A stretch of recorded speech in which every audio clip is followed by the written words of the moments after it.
Hi friends, welcome to my channel.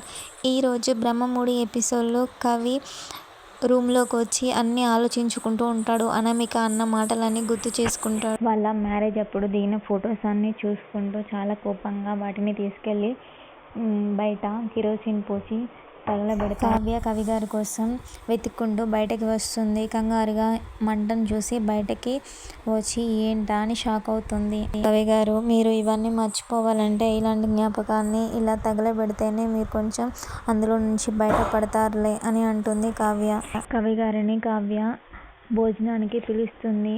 కవిగారు, నేను తినను అని అంటాడు. మీరు మీకోసం కాదులేండి, మా కోసం తినండి, కుటుంబం కోసం తినండి. ఎందుకంటే ఇప్పుడు మీరు తినకపోతే ఈ కుటుంబం అంతా పస్తులు ఉండాలి అని అనుకుంటూ కావ్యని భోజనానికి తీసుకువెళ్తుంది కావ్య. లోపల కవిగారు భోజనానికి కూర్చుంటాడు. కాకపోతే అన్నం వడ్డించడంతోనే కవిగారు భోజనం చెయ్యడు. ఏమైందిరా, ఎందుకు తినట్లేదు అని అంటుంది వాళ్ళ మమ్మీ. ఇంకా అనామికను మర్చిపోలేదా? ఆ జ్ఞాపకాలన్నీ మర్చిపోరా. నేను ఇంకోసారి తన గురించి ఇంట్లో ఎవరము తీయము, నువ్వు సైలెంట్గా తిను, అవన్నీ మర్చిపో అని అంటుంది. అప్పుడు కవి వాళ్ళ నానమ్మ కూడా నిన్ను అర్థం చేసుకోలేని వైఫ్ నీ లైఫ్లో నుంచి వెళ్ళిపోవడం అంటే మాకు కూడా చాలా హ్యాపీగా ఉందిరా. నువ్వు ఇప్పుడు చాలా సంతోషంగా ఉండు, భోజనం చేయి అని అంటుంది. అవును, అన్నీ మర్చిపోండి అని రాజు కూడా అంటాడు. అప్పుడు రుద్రాని మాత్రము తను అనామిక గురించి ఆలోచిస్తున్నాడు అని అనుకుంటున్నారా? అసలు అనామిక గురించి తను అసలే ఆలోచించట్లేదు. తను ఆలోచించేది అప్పు గురించి. అప్పు లైఫ్ అలా అయిపోయింది అని ఆలోచిస్తున్నాడు. కావాలంటే తననే అడగండి అని అంటుంది రుద్రాని. అప్పుడు స్వప్న, మీకేం పని లేదా, నోరు ముయ్యండి అని అంటుంది. అప్పుడు కావ్య అంటుంది, మీకు అందరి మనసులో ఏముందో భలే అర్థమవుతుంది రుద్రాని గారు. అలాగే ఇప్పుడు మేమందరం నీ గురించి ఏమనుకుంటున్నామో కూడా, ఎంత అసహ్యించుకుంటున్నామో కూడా అర్థం చేసుకోండి. గౌరవంగా ఉంటుంది అని అంటుంది కావ్య. అప్పుడు రాహుల్ ఎంటర్ అయ్యి, ఎందుకు అలా అంటున్నావు కావ్య, మా మమ్మీ అంది నిజమే కదా, కావాలంటే తననే అడగండి అని అంటాడు రాహుల్. అప్పుడు ధాన్యలక్ష్మి కవిగారిని అంటుంది, అవునారా, రుద్రాని చెప్పేది నిజమేనారా అని అంటుంది. అప్పుడు కవి, ఆలోచిస్తే తప్పేముంది అమ్మ అని అంటాడు.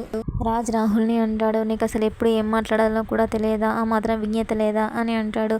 అయినా మీ మమ్మీకే లేదు కదా, నీకెలా వస్తుందిలే అని అంటాడు.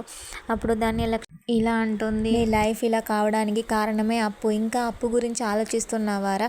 అసలు మీ లైఫ్లో అప్పు కనుక లేకుండా అనామిక ఇప్పుడు వెళ్ళేదే కాదు. మీరిద్దరు ఎంతో సంతోషంగా ఉండేవాళ్ళు. ఇదంతా చేసింది అప్పునే. ఇంకా అప్పు గురించి ఎలా ఆలోచిస్తున్నావురా అని అంటుంది ధాన్యలక్ష్మి. ఇన్ని డేస్ అనామిక అనేది ఇప్పుడు నువ్వు తయారయ్యావా అని అంటాడు కవి వాళ్ళ మమ్మీని. ఏంట్రా నీ ఉద్దేశం ఏంటి? నేను అంది నిజమే కదా, ఆ అప్పుయే కదా ఇదంతా చేసింది అని అంటుంది. ఇంకోసారి అప్పు గురించి మాత్రం తీయకు. అప్పు చేసింది ఏముందమ్మా, తను ఏం చేసింది? ఇదంతా చేసింది అనామికనే కదా. అసలు అనామిక అలా తయారవ్వడానికి కారణం నువ్వే. ఆ విషయం నీకు తెలుసా? ఇప్పటికే అనామిక ఒక రాక్షసి. అలా నువ్వు ఇంకా సపోర్ట్ చేసి తనను బ్రహ్మ రాక్షసిని చేసావు. నువ్వు గనక సపోర్ట్ చేయకుండా అప్పుడే నా కొడుకును అలా అంటే బాగుండదు, నా కొడుకు గురించి నీకు తెలుసా, నా కొడుకు గుణం గురించి అప్పుడే నువ్వు ఫస్ట్లోనే తనకు చెప్పి ఉంటే ఇంత దూరం వచ్చేది కాదేమో అని అంటాడు కవి. నేను ఇప్పటికీ అప్పు గురించే ఆలోచిస్తాను. మీరు ఎవ్వరు ఏం చేస్తారో చూస్తాను.